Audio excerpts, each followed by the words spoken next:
Hello world, welcome to Rex Arthur TV. This is the Rex Arthur Show where we discuss LGBTQ issues with an LGBTQ perspective and an LGBTQ approach in an LGBTQ plus planet where each and every one of us belongs to one or two letters in the 10-letter sexual alphabet LGBTQ QQIAAP. And today we are discussing sexism and sexuality and what it portends for the world, especially both in LGBTQ spaces and non-LGBTQ spaces. I decided to think of and discuss this owing to my experience in my LGBTQ life. How, I have been so used to staying with when I was busy in my gay life, when I was atheist, I was so busy with men only. I was only found in male spaces, and I think it was like I was in the I was in the military, being with men only and engage with them, and even whenever I would be socializing, it would only be men I would be with. And so when I came back to faith, to the church space, and of course the faith space, I'm not back to church as I used to be in church.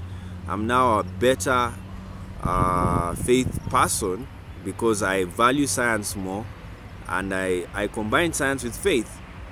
And so when I joined the faith space, where we respect all faiths, I realized I was finding myself now, I had to mix with women. And because I was not used to it, it was a very new experience for me. Because for many years I was only with men.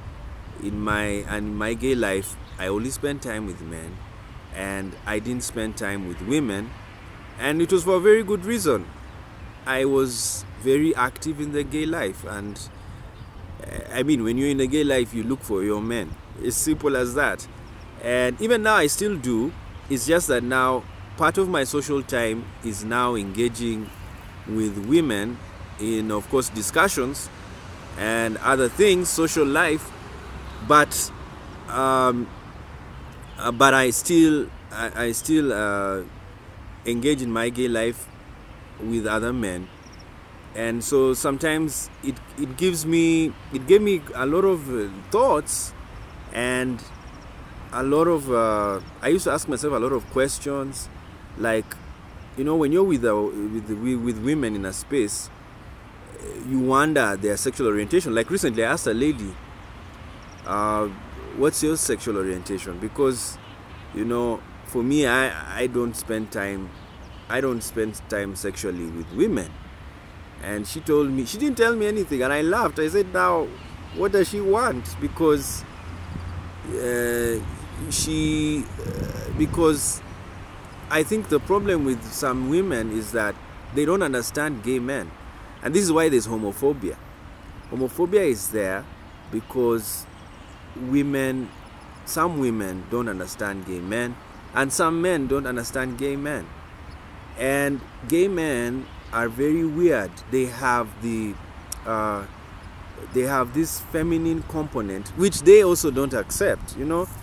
If you tell a gay man that he's feminine, he may get angry at that, and that's it's understandable. It's because of the sexist environment we live in. We live in a very sexist environment whereby a man is forced to be a man.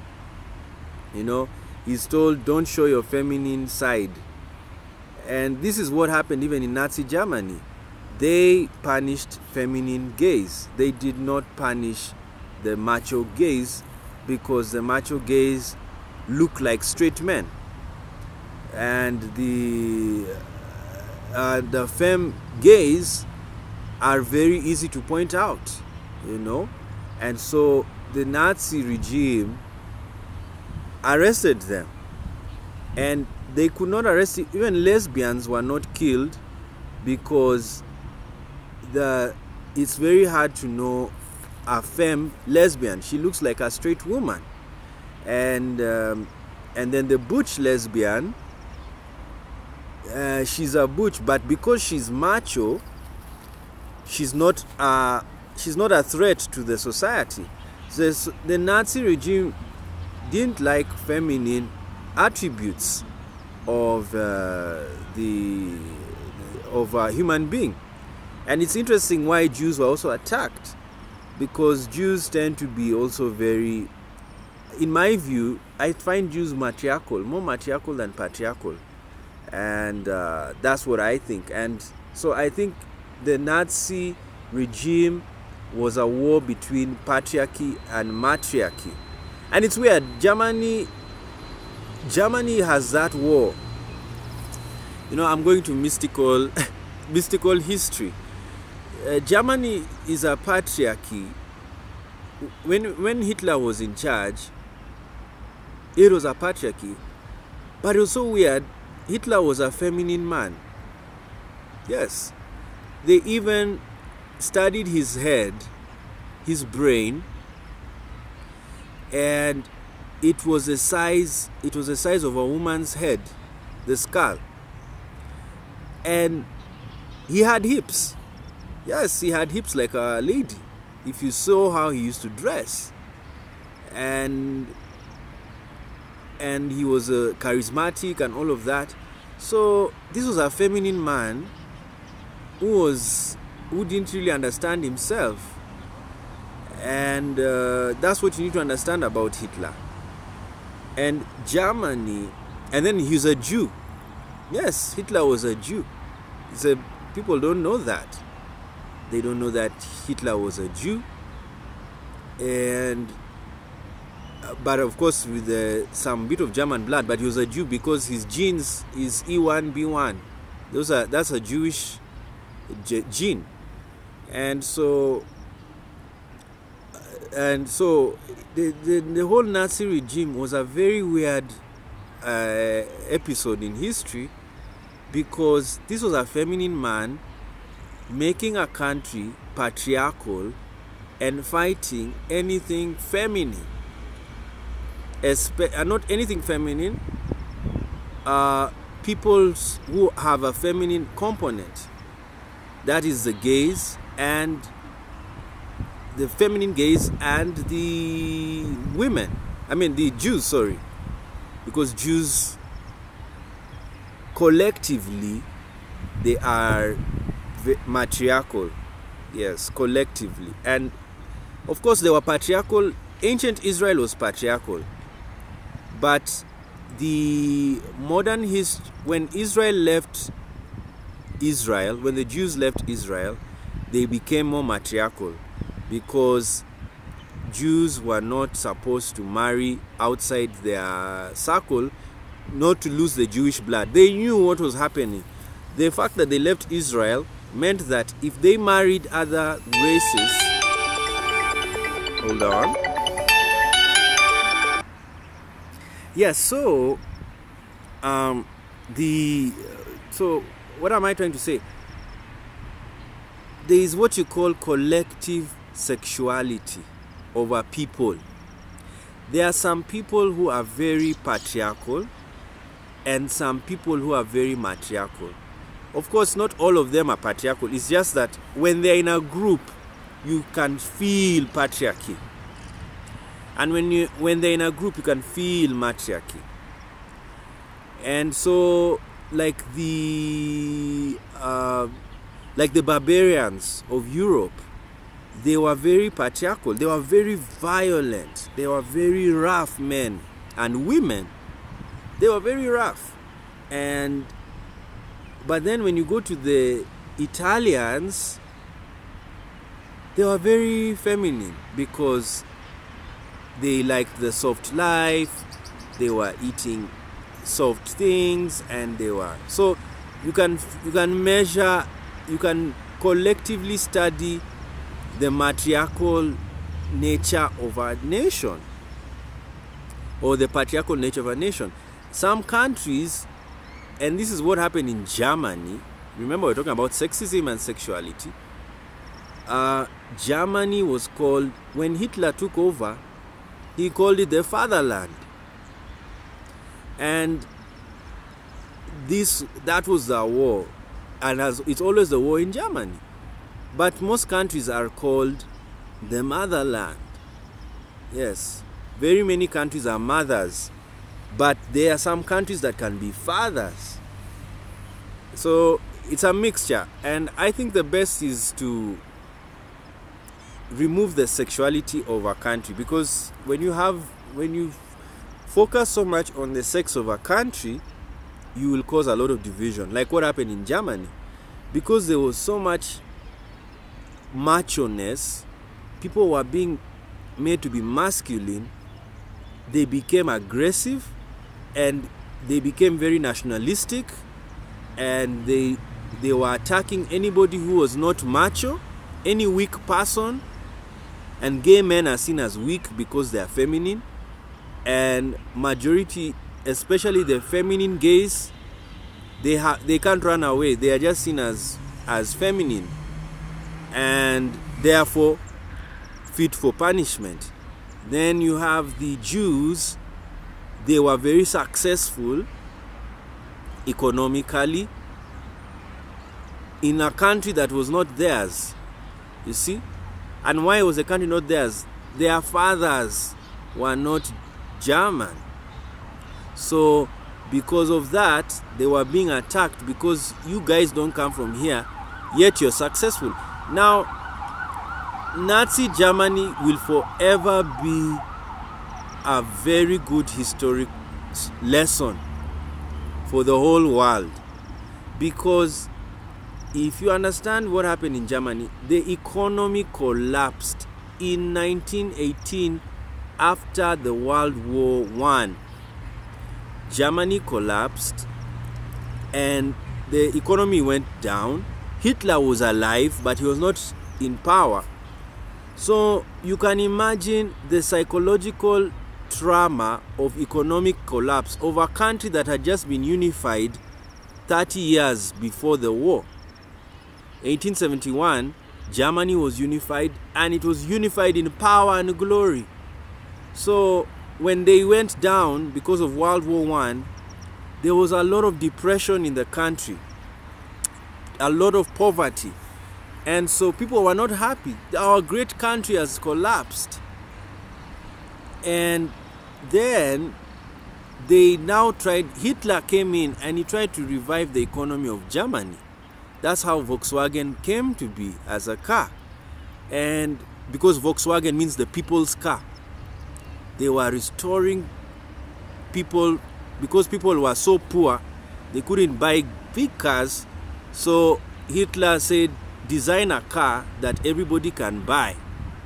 And that was Volkswagen. So when they made these cars, all this was happening when Germany was going through economic turmoil. You see what's happening in Iran is exactly what happened in Germany. When you're punishing Iran with sanctions, Iran is going to work hard to make weapons to fight you. That's it. That's what Germany did. Because when Germany was reviving its economy, it also built its arm industry, its war industry.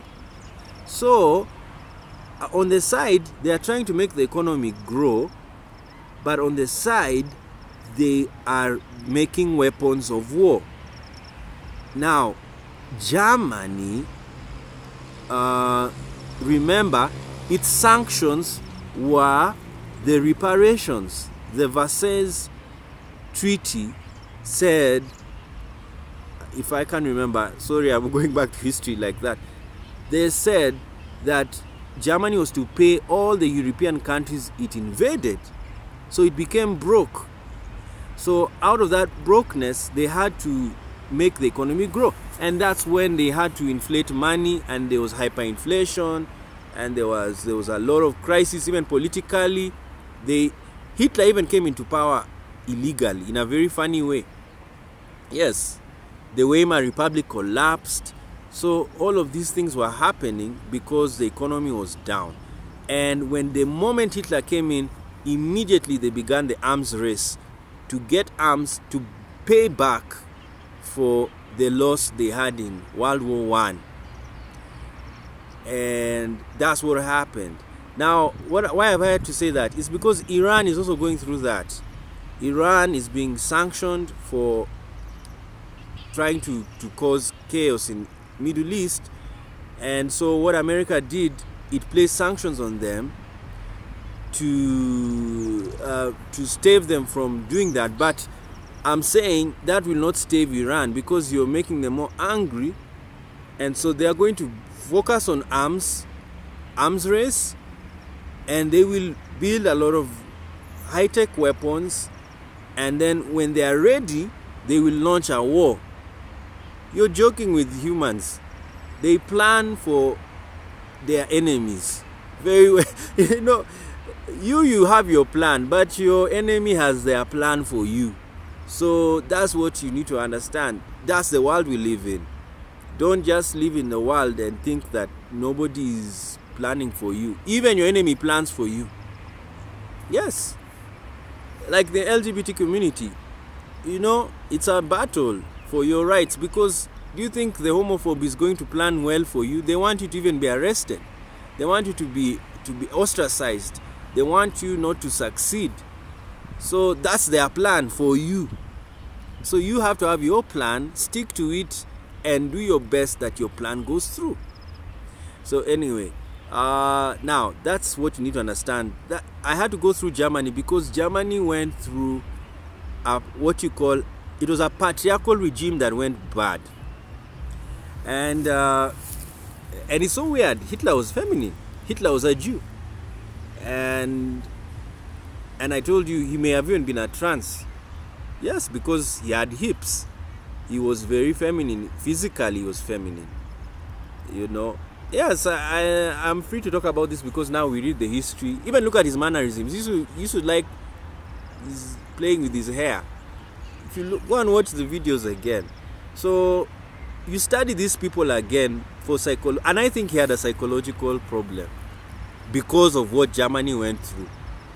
Now, why do you have to talk about this concerning sexism and sexuality? Is to show you how you can be homophobia, transphobia, racism, sexism, they are all connected. Most people who are homophobic are racist. Most people who are racist are sexist. Most people who are sexist are transphobic. So that's what you need to understand. Now, the problem of these isms and phobias, they are natural. That's what you need to know. They are very natural. So I was telling you about my life and how now I engage with women, discussion when we're in spaces. Lesbians are now part of, even the faith space we attend, there are some lesbians around. But because I was so used to the male environment, it was very weird for me to fit in where there are females.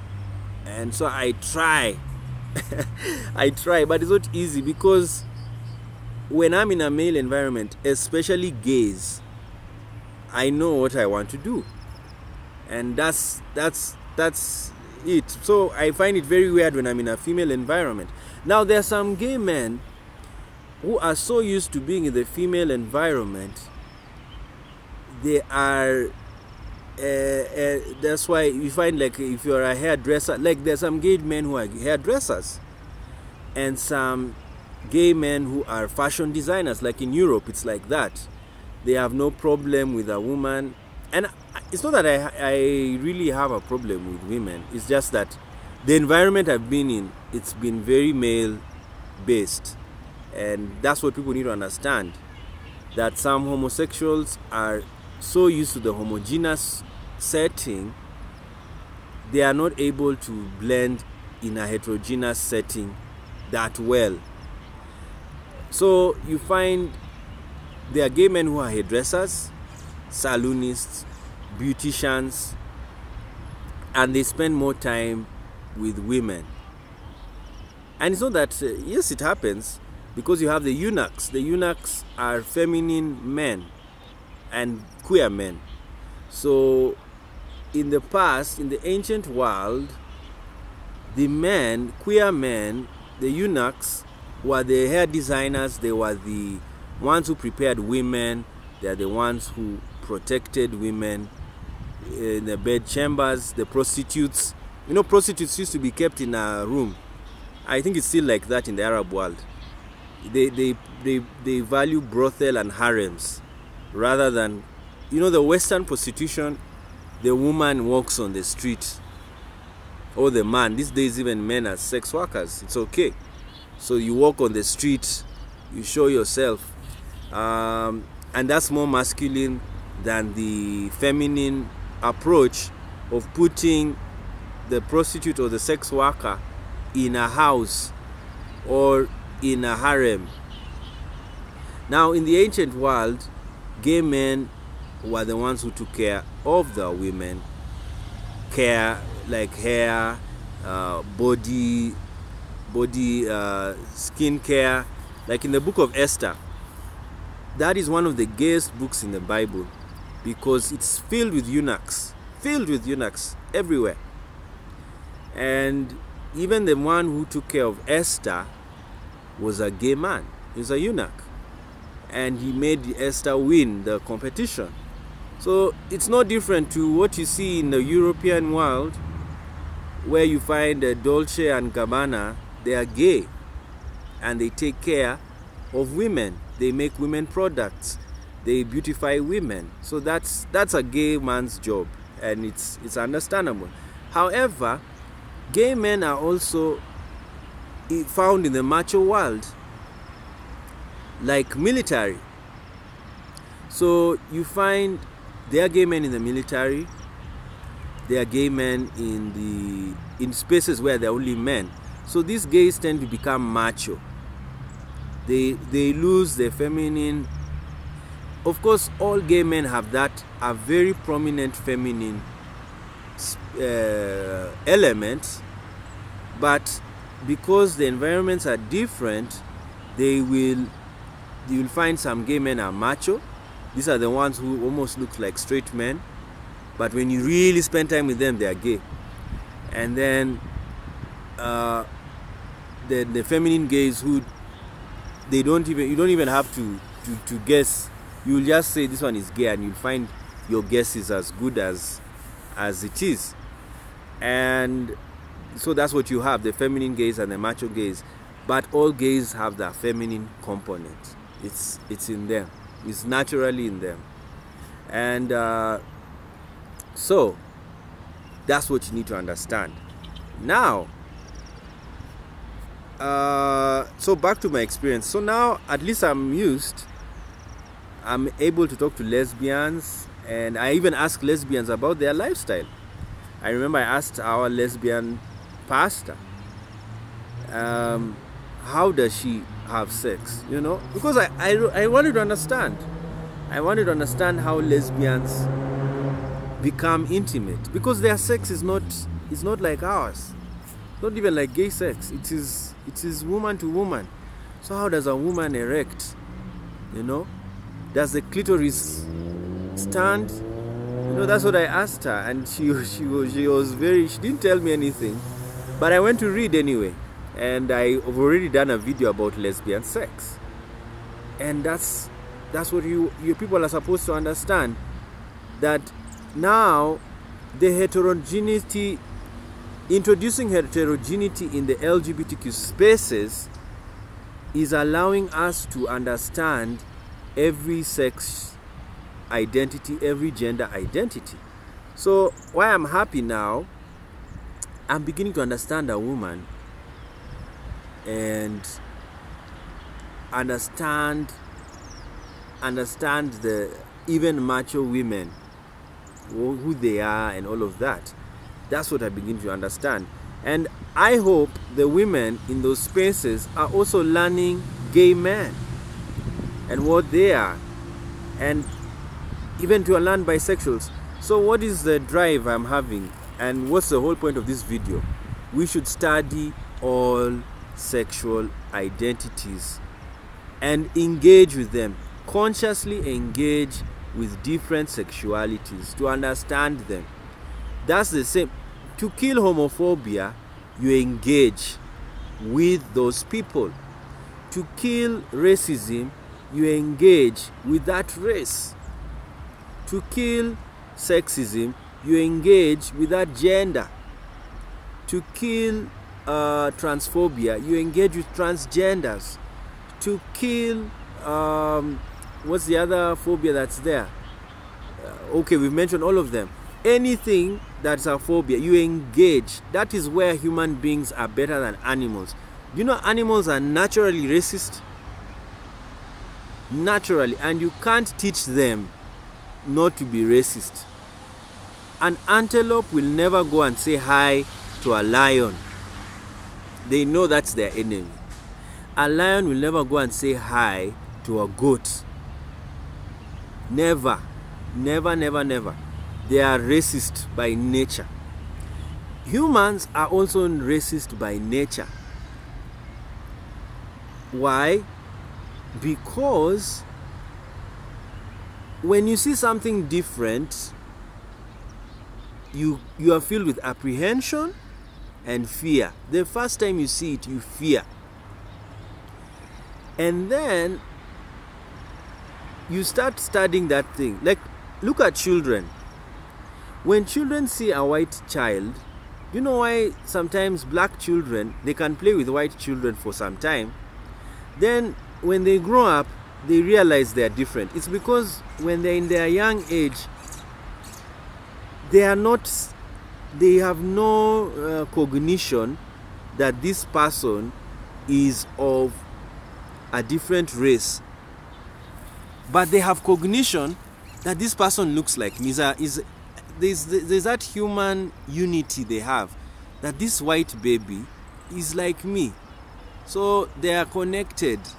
But when they grow up, the baby, black baby, now is a black child, then grows up and says, but James looks like he's white, he's not my color. Why is it? Because now the child has developed cognition, self-awareness. They are now aware about who they are. And they look at that kid and they are now filled with also awareness of the environment, awareness of the people they relate with. So the child, then you tell the child, oh, James is white. Okay, James is white. Ah, what's that? That's a color. So you see, then children are now told that that's the difference. But the child is still not racist. Reason being, because the environment he's in does not allow for racism. They go to the same schools, they go to the same places. But you see, the problem of segregation, like what happened in America. You see, America is a country that's going through recovery, psychological recovery. It's not yet over. All countries that went through devastating events, they are going through recovery. They are recuperating collectively. Germany is still recovering from Nazi Germany. Jews are still recovering from the all of that has happened. Of course, life has gone on. The beauty of life is that we are doing so many things in a very short time. So you are not really bound by Nazi Germany anymore. It's not like Germany has changed. And even though they are neo-Nazis, they are not, and they're getting big. And it's not because of Jews now. It's because of the Arab Muslims. They are not happy with them. So you can see Germans tend to be very patriarchal, at the same time matriarchal. And that's why I don't like using those terms. You know, now I'm no longer patriarch, matriarch. I'm a uniac. I believe in the combination of the matri and the patri. We are one. A man is a human being, a woman is a human being. That's it. There is no need to give one sex power over another one. We are all powerful. Whether you're a man or a woman, we are all powerful. And so we're supposed to work together whether you work with a man and you're a woman, or you're a man and you work with a woman, or you're a man and you work with a man, or you're a woman and you work with a woman. That's not the issue. The issue is you're all human beings and you are all powerful and you all have a goal with your union. So so that's why my uniac, because why is Germany fighting? Why are they neo-Nazis, nationalists who are coming back again? It's because Germany is changing.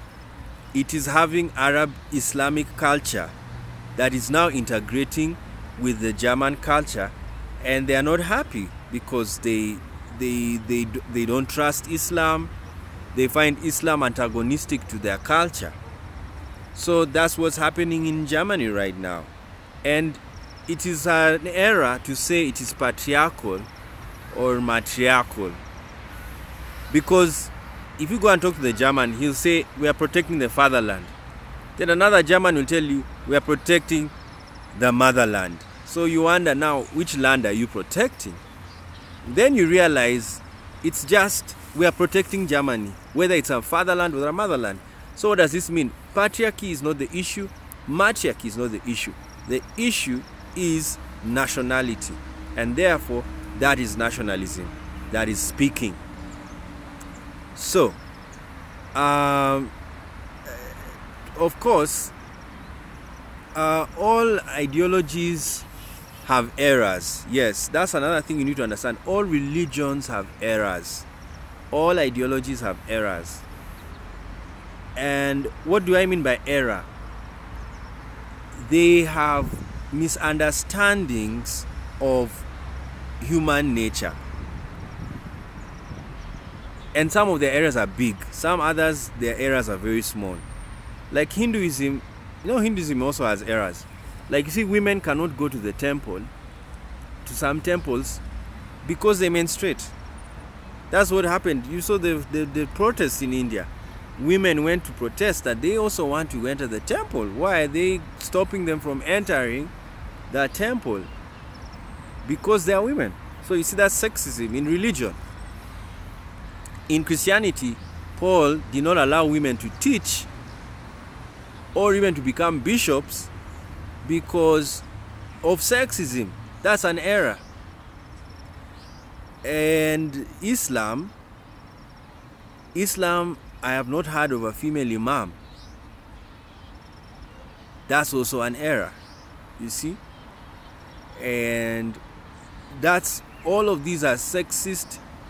They are scientific errors, because they did not have the science to know that a woman is a human being like a man. So she can do what a man can do, whether better or worse, she can do it. Yes, even if a woman can't carry a bag of stones, if you give her the bag of stones, she'll carry for a few minutes. Then if she gets tired, she'll drop it. Do you know what? She has carried it, just like a man. So what does that mean? A woman can do a man's job, but there are some jobs a man does better than a woman, and there's a job some women do better than men. So so the issue, what when you say that, what does that mean? Your gender really is not an issue. What is an issue is your humanity. Are you a human being? Then you can do what you can do. That's why we fight for gays and lesbians and bisexuals and transgenders and queers, because we are humans. Yes, we are human beings. And human beings have their rights. They have their freedoms. So I'm telling you, no, my sexuality is different from yours, but also know that it doesn't mean I'm not a lesser human. I have my rights and I have my freedom. So give me my space to be who I am, irrespective of my sexuality. That's how it is. Now, so now let's conclude the video with this. Sexuality is whom you have sex with, and sexism or sex is your gender identity. Now, in the faith space where I am, we are lesbians, gays, bisexuals, transgenders, and queers. And even their allies who are straight people. Now, when we are together, there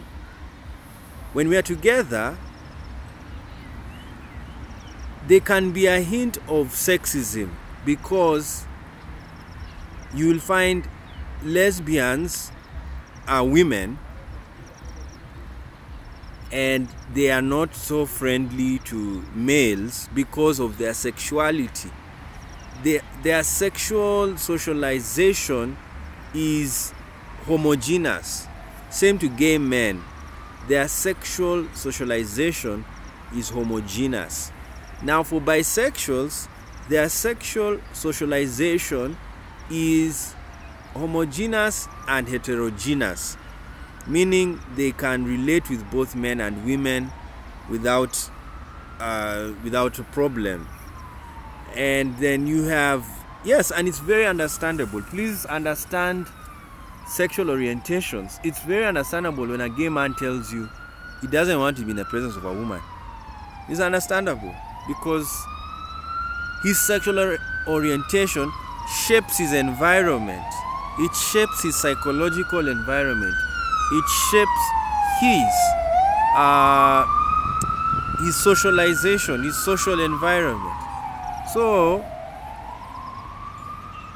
if your gay man tells you, hey, I don't want to be near a lady, I don't need a lady near me, yeah, it's understandable.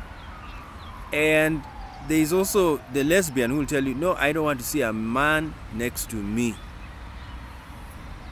It's understandable, because her social environment is not your social environment. Her psychological environment is not your social psychological environment.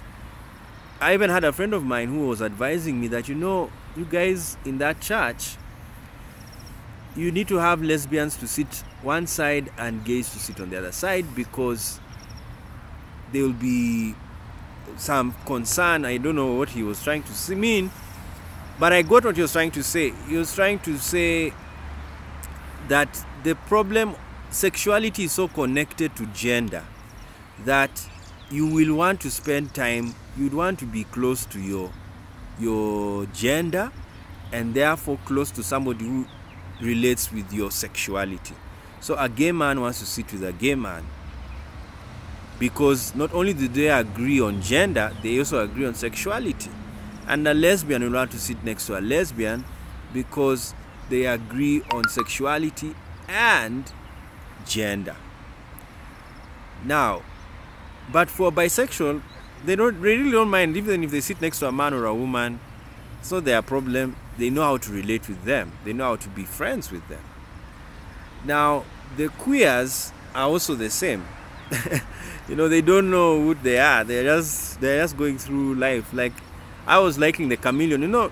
They are in the sexual world. There are some of us who are chameleons. Gender fluid. You always change your sexual orientation is not solid.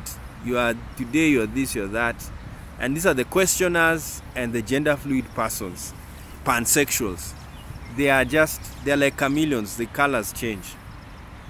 But a chameleon has its one color that is always natural. So even in the sexual gender fluid, there's your sexual orientation that is really you. Yes, that's really you. Even though you're a pansexual or gender fluid or questioning, there's one that is you. And that's what you need to understand about gender fluidity. So now when you're in a space, there's a room of sexism. Like, people may argue that, there are too many gay men in the church. And why is that? It's because in the LGBT community, lesbians like homogeneous settings, same to gay men. So if that church had very many lesbians, believe you me, you'll find gay men may not stay there because they don't feel at home. They want to be with their own. And as I've told you, this is an animalistic desire. It's the same thing that happened on Grindr.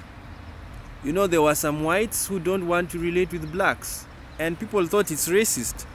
Yes, it's racist, but it's natural. People like engaging with their own kind.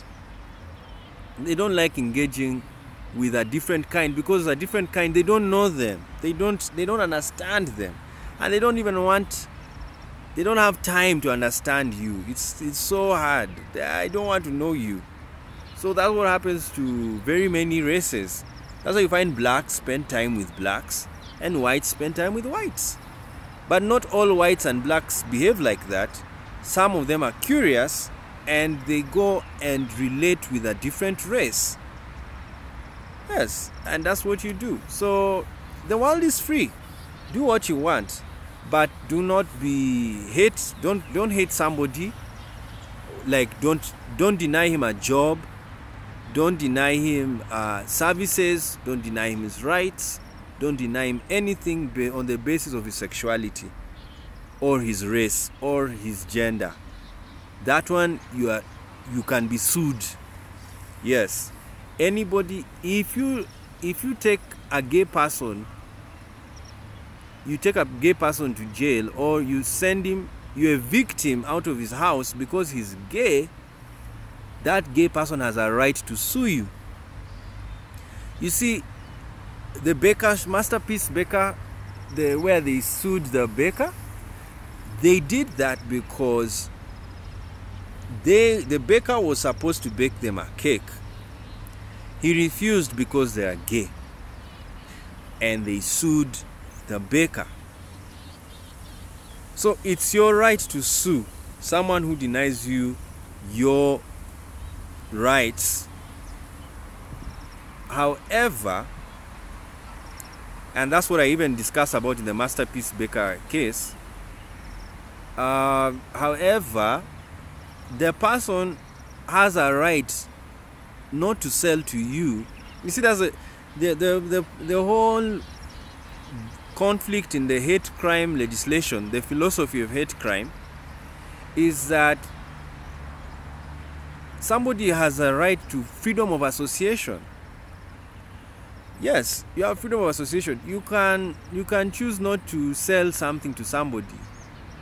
Yes, you can. It's not business wise, but for you it is wise because you feel good. So you see, that's the philosophy of hate crime, and we are still going to discuss that. The legal philosophy of hate crime is that there is a conflict amongst the human rights, the constitutional rights. It's like freedom of speech.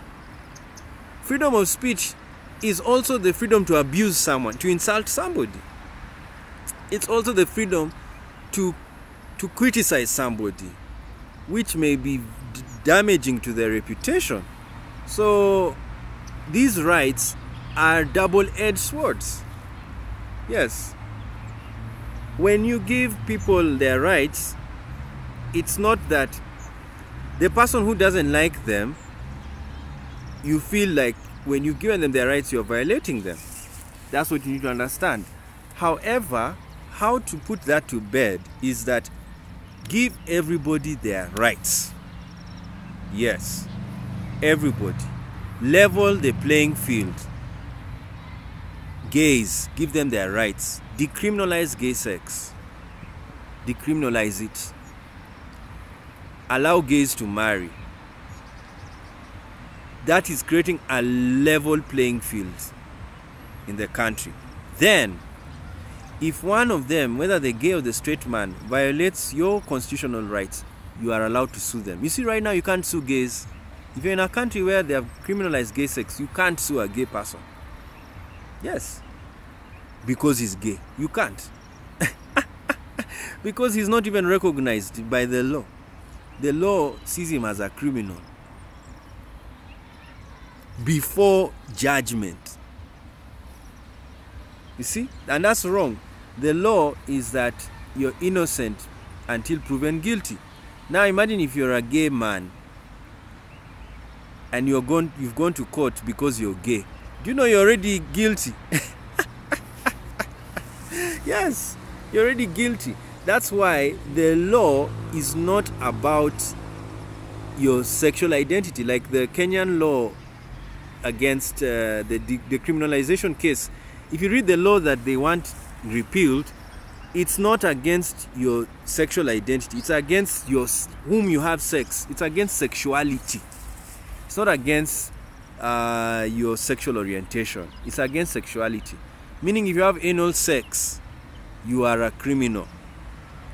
If you have oral sex, you are a criminal, whether you're straight or gay. In fact, it says any person who has sex other than vaginal sex is guilty of sodomy. Yes, and that's very true. That's why I always tell lesbians, you're sodomites.